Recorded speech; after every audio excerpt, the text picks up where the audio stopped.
Modi surname मामले में राहुल गांधी को एक के बाद एक लगातार दो झटके लगे हैं। गुरुवार को सूरत की अदालत द्वारा 2 साल की सजा का ऐलान होने के एक दिन बाद ही उनकी केरल के वायनाड से लोकसभा सदस्यता भी खत्म कर दी गई है।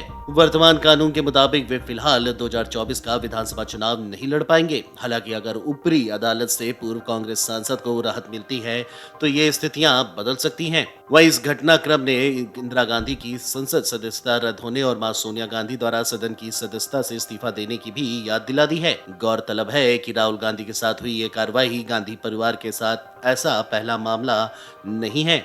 इससे पहले साल 1978 में राहुल की दादी यानी पूर्व प्रधानमंत्री स्वर्गीय इंदिरा गांधी ने सदस्यता गंवाई थी और साल 2006 में मां सोनिया गांधी ने अपनी सदस्यता से इस्तीफा दिया था। हालांकि इंदिरा गांधी और सोनिया गांधी ने उपचुनाव में जीत हासिल करके सदन में एंट्री ले ली थी, लेकिन राहुल गांधी ऐसा नहीं कर पाएंगे।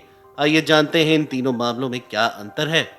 गांधी परिवार में संसद सदस्यता जाने का एक इतिहास रहा है। राहुल गांधी से पहले उनकी दादी इंदिरा भी सदन की अपनी सदस्यता गंवा चुकी हैं। 1975 में आपातकाल लगाने के बाद जब 1977 में चुनाव हुए तो इंदिरा गांधी को हार का सामना करना पड़ा था। हालांकि 1978 में इंदिरा गांधी कर्नाटक के चिकमंगलुरु से उपचुनाव जीतकर लोकसभा पहुंच गई थी, लेकिन तब भी उनकी मुसीबतें कम नहीं हुई थी। उस समय लोकसभा में पहुंचने के बाद इंदिरा गांधी के खिलाफ तत्कालीन पीएम मोरारजी देसाई ने खुद प्रस्ताव पेश किया था। प्रस्ताव में देसाई ने अपने कार्यकाल में सरकारी अफसरों का अपमान करने और पद के दुरुपयोग करने का आरोप लगाया था। इस प्रस्ताव के पास होने के बाद इंदिरा गांधी के खिलाफ आरोपों की जांच के लिए एक विशेषाधिकार समिति बनाई गई थी। समिति ने जांच के बाद अपनी रिपोर्ट में कहा था कि इंदिरा गांधी के खिलाफ लगे आरोप सही हैं। उन्होंने विशेषाधिकारों का हनन किया था। इतना ही नहीं, सदन की अवमानना भी की। रिपोर्ट के आधार पर इंदिरा गांधी को अपनी सदस्यता गंवानी पड़ी थी। हालांकि बाद में जनता सरकार के गिरने के बाद इंदिरा गांधी 1980 में भारी समर्थन से दोबारा चुनाव जीतकर सदन पहुंची थी। राहुल की दादी इंदिरा के बाद अब बात करते हैं उनकी मां सोनिया गांधी की। साल 2006 में लाभ के पद के मामले में सोनिया गांधी ने सदस्यता से इस्तीफा दे दिया था। दरअसल साल 2006 में सोनिया गांधी पर लाभ के पद पर रहने के चलते सदस्यता का संकट आया था। हालांकि सदस्यता जाने से पहले ही सोनिया ने खुद इस्तीफा दे दिया था। इसके बाद हुए उपचुनाव में वे दोबारा जीत कर आई थी। उस समय सोनिया गांधी रायबरेली से सांसद थी। साथ ही वह यूपीए सरकार के समय गठित राष्ट्रीय सलाहकार परिषद की चेयरमैन भी थी। इस पद को लाभ का पद करार दिया गया था। इसके कारण सोनिया गांधी को अपनी लोकसभा सदस्यता से इस्तीफा देना पड़ा था।